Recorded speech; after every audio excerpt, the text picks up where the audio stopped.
Hey, hey, hey, happy Friday. Welcome to Tea and Tips, episode 81, the Christmas edition. It's Team Rudolph today, standard builders, because it's freezing. And my second Christmas jumper, as it is the 2nd of December, and as I promised yesterday in my stories, every Tea and Tips in December is going to be a different Christmas jumper and a different mug. You know it, I have loads, so you're going to see a different one every time, or a combination or a mix. And as soon as my tree is up, I will be doing it with the tree, so yay me. So so many people coming in. Yes, Squidward. Oh, hi everyone. Happy Friday. Let's get straight in. I'm going to put this down. So hot. Right, Tea and Tips, episode 81, loads and loads more features. When you thought possibly that they would be wrapping up for the year and reviewing and just letting us get on, no, they're going to hit us with even more new features. There's no turning back. There's just more stuff coming. So let's just get straight into it and we can tackle the end of the year together. It's no problem. So loads and loads from LinkedIn. So I'm going to go with them first. Now, I don't often talk about LinkedIn. It's been a while, bless them, but they are now throwing loads of new features at us. So this is a complete feature haul from LinkedIn, and it's good news for company pages. Now, a lot of people say company pages are dead, nobody uses them, LinkedIn hate them, and that is just not true. They are throwing loads at company pages and they want even more of us to be using them, and this is why. So they're now more highlights for the newsletter. So if you don't know what a LinkedIn newsletter is, it's another way to really engage with people that follow you or are connected with you on LinkedIn, and you can share even more content. So you can post, as you normally would do, pictures, videos, and now there is the article, the newsletter option, which is just a chicken dinner for LinkedIn. That's a winner chicken dinner. Loads of people are loving them. Lots and lots of LinkedIn users are engaging with them and making their own. So what they've done is they've added this new feature that is going to allow everyone that is making LinkedIn newsletters from their company page, so to be able to highlight them more. So you will be able to add SEO titles to your newsletter, a description, meta tags, so descriptive tags, and it's all going to help you promote your newsletter more within LinkedIn, therefore helping it to grow, to gain more followers, to gain more engagement. It's a win for you and it's a win for LinkedIn. I love it. 5 stars.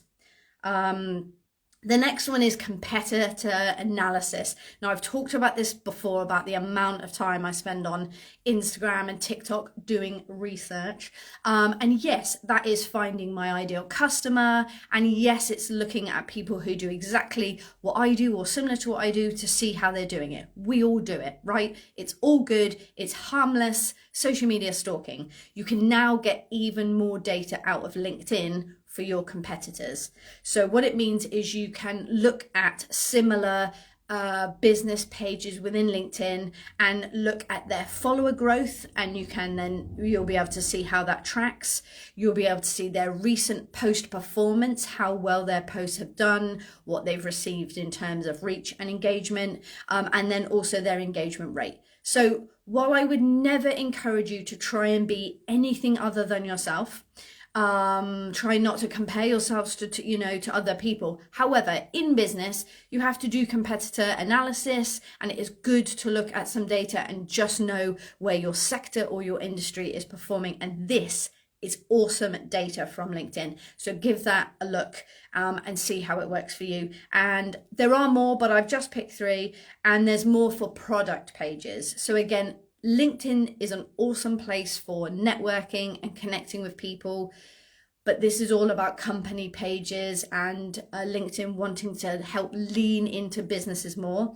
So they're adding more elements that if you have got products on your company page, you will be able to, they will appear in lists, they will then appear in the search, and just really highlight products more so that when they are being searched for or looked for or talked about, they will then appear in lists and ways that they are searchable. So really, really great news from LinkedIn, especially for companies. So if you were worried and you had one and you've not used it in a while, go back and have a look at all these new features and reinvigorate your company page and start engaging more with people on LinkedIn. And that's really, really good. And on a personal note, so if you are just using LinkedIn and you don't have a company page and you just like to use it for yourself, don't forget that your app on your phone, it may need a refresh, because there is the awesome new scheduling feature that is being rolled out to everybody. So if you don't yet have it, it should appear, sorry, not on your phone, on the desktop, but on your phone is always a good idea. If you don't have any features, whatever it is I'm talking about, or whatever it is you hear about, LinkedIn, Twitter, Instagram, go and have a look in your Play Store or the place where you get your apps and see if your social media apps need an update. Sometimes when they have an update and a refresh, new features start to drop in. So yes, that is LinkedIn on your desktop. When you go to post, a little clock icon will appear in the bottom right. Let me know if you already have that. I don't have it yet. I've seen it being used. I've seen screen grabs of it, and it'd be interesting to know. But the bonus of being able to schedule is you can now actually tag people, which you just weren't able to do before with outside third-party software that allowed you to schedule to LinkedIn, but you could never tag anybody. So hurrah for LinkedIn, allowing us to schedule within the app. And as many of you may already know, that's coming to Instagram as well. No longer will you have to go to 4 different pieces of software or outside platforms. You will be able to schedule from inside your app, saving you time and effort and allowing you to do more things. So soon, Instagram, you will be allowed to schedule from within the app. Lou from Box PR says she doesn't have it yet, hoping for it as a Christmas gift. Me too, right? I would love it. That's the Instagram one I could leave or take, not too fussy. I use other things. I use Business Suite to schedule my Instagram business posts. But yeah, LinkedIn in platform scheduling, I would love that. Please let me have it. Please let Lou and me have it. It would be really nice. So that is a whole haul from LinkedIn. So happy days for them. Let's move on to Twitter. Now, again, I'm not diving really deep into Twitter at the moment because I'm not spending a great deal of time there. It's still very confusing as to what is going on. And a lot of people are saying, oh, Twitter is dead or it's dying. From what I can see, it absolutely isn't. Yes, there's still issues going on. There is still the whole Elon is present, and there is a lot of that still going on, and I'm not going to go into that. Nobody wants to know my opinion. But there's still new features and new things happening, and there's still a lot of people using the app, engaging. Twitter Spaces, which is the audio version within Twitter. So there's still a lot happening in Twitter.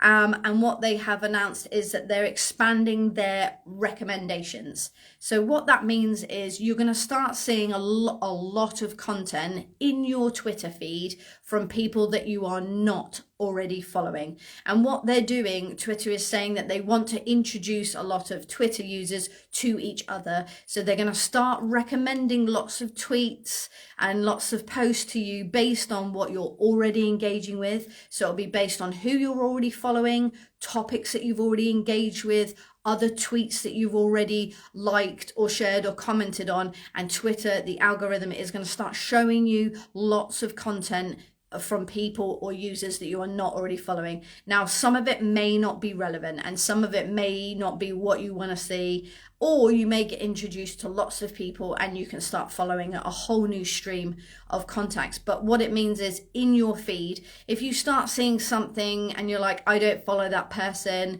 you can have a little look, and at the very top in grey, it will come with a little bubble and it will say, I think it says recommendations or based on previous likes or based on a follower, and there'll be a little cross icon in the top right hand corner and you can get rid of it. If you don't like it, just press on that X and the tweet will disappear. And the more you do that, it then helps the algorithm understand that it's not something that you want to see, not something that you're going to engage with, and it will stop showing it to you, which is all part of it. So don't think, oh my God, Twitter's just all gone up the poop chute and I don't want to see any of this stuff. Really do engage with it and tell the algorithm that you don't want this or you do want it. So it's all there to help you. So that's Twitter. WhatsApp. Now, I don't normally talk about WhatsApp as a social media element, but this new feature, I love it. So WhatsApp, as many of you will know, is all part of the Meta umbrella. Facebook, Instagram, what else? WhatsApp, there's something else, Quest. Anyway, so WhatsApp, there's a brand new feature that is coming out and is rolling out for everybody. So this has been tested, but they now love it so much that they're not going to put limitations on it. So it's rolling out to all iOS and Android users. Yay! And what it is that you will now be able to send messages to yourself. Now, you're at home going, shut up, Emma, nobody wants this. Yes, I do. I have so many bits of paper and notes, and I write on the back of Sudoku booklets and magazines and napkins and train tickets. Oh my God, I am writing on the back of everything. Something will come to me, or I've got notes in my phone. This is a way that you'll actually be able to select yourself in your contacts and send yourself a message. So you've seen something or you've heard something or there's a link you really like or a shopping, anything. You'll now be able to do that within WhatsApp, keeping you all within an area. And when you think of it, I wrote it down, I need to send that to my mum, or I need to send it to Kath. I've just thought of a really great idea to make a reel. I've sent it to myself on a WhatsApp. I can then forward it on to her, etc., etc. It's not for everybody. I love it. I'm excited about it. So WhatsApp self-messaging rolling out to everybody, coming soon. Whew, there's a lot today. And I promised I would always try and keep this to 10 minutes because people are telling me that they love the 10-minute tea and tips. But as I said last week to Nicola, I have never done one tea and tips. It was only 10 minutes. I can't help myself. Oh, yes, the amazing McKells have said, love that use pages at the moment. Yes, do it. I love it. I love it that even my tiny snippets of information, and I'm getting feedback from people that people are actually using it and they love it. I love that. Now, I'm going to get serious here for a minute. So I'm going to get my tea. Serious public service announcement. So I've hit you with some good stuff, loads of feature drops. But every now and again, I really want to share something that's very important and meaningful for us all, and that is that I want you all to be safe all the time when you use social media, and I want your data to be secure, and I just want you to use it in the best possible way that is good for you and good for everybody else. So I use LastPass. So this is a platform where, like many of them, there's so many, but TrueKey and all the others, it's where you can store all your passwords to something. It's in the cloud and you log in with one really secure master password. And then when you go to all your desktop, all the tabs that you open, every time you need a password, it's all stored there for you so you don't forget it. And anyway, long story short, unfortunately, I had an email saying that LastPass had a security breach recently. Now, they were honest and open about it. Apparently they've emailed everyone. It's been reported in the social media news that this is the second time this year. And unfortunately, what it has meant is that not all data, but some customers' data has been used outside of the terms it was taken. There was a breach and they want us all to be a bit secure. So what that means for me is that I will go in and change my master password. I will go and change a few things. But if you don't use something like LastPass or TrueKey or any of the others, please just be aware that these things can happen. And as always, it's just prompted me to tell you, please have very, very secure, long, complicated passwords.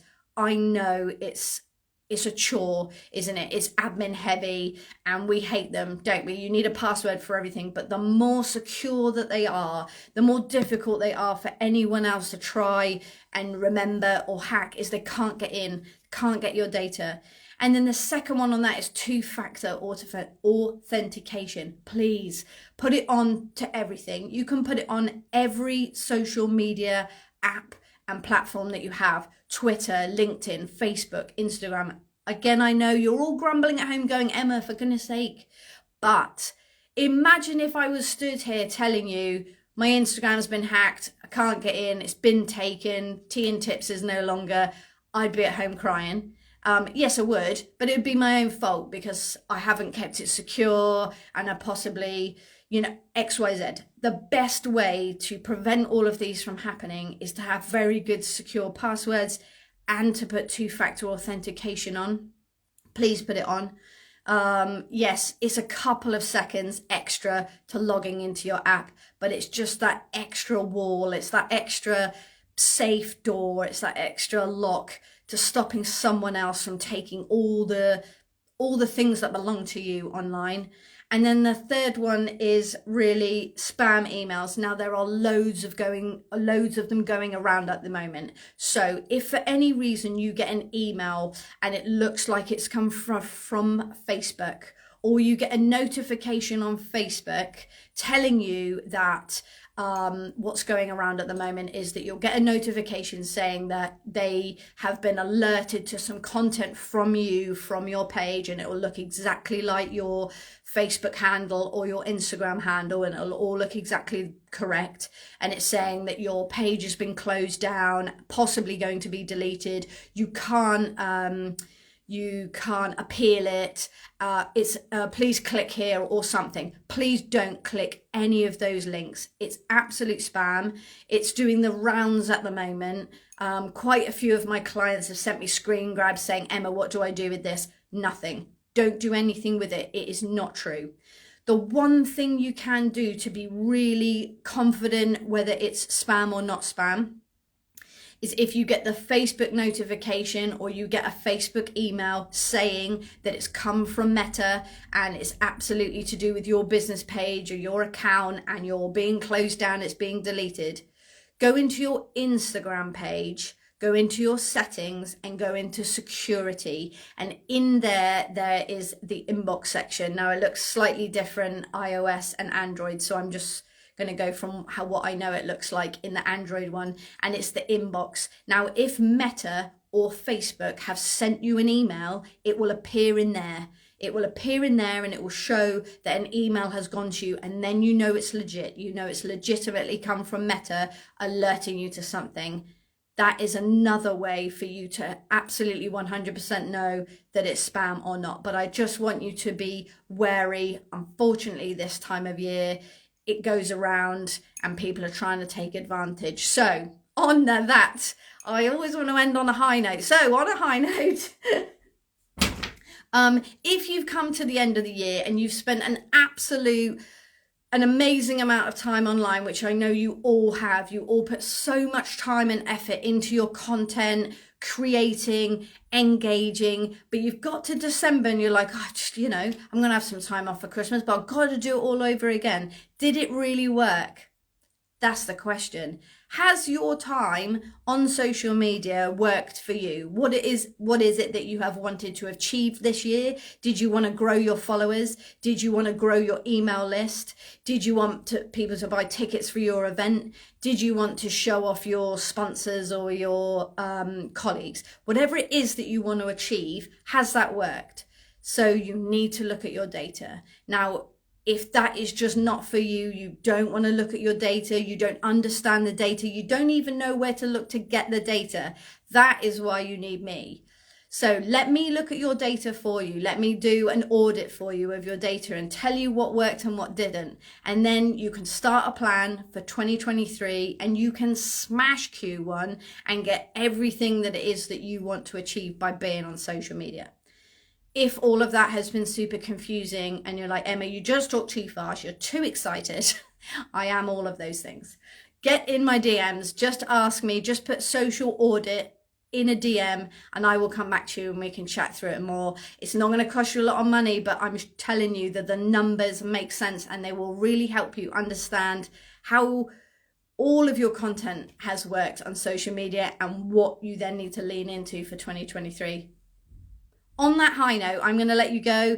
Enjoy your Friday. Thank you to everyone who watched me live. Thank you everyone who watches this on catch up, whether this is possibly February 2023. Who knows? Merry Christmas.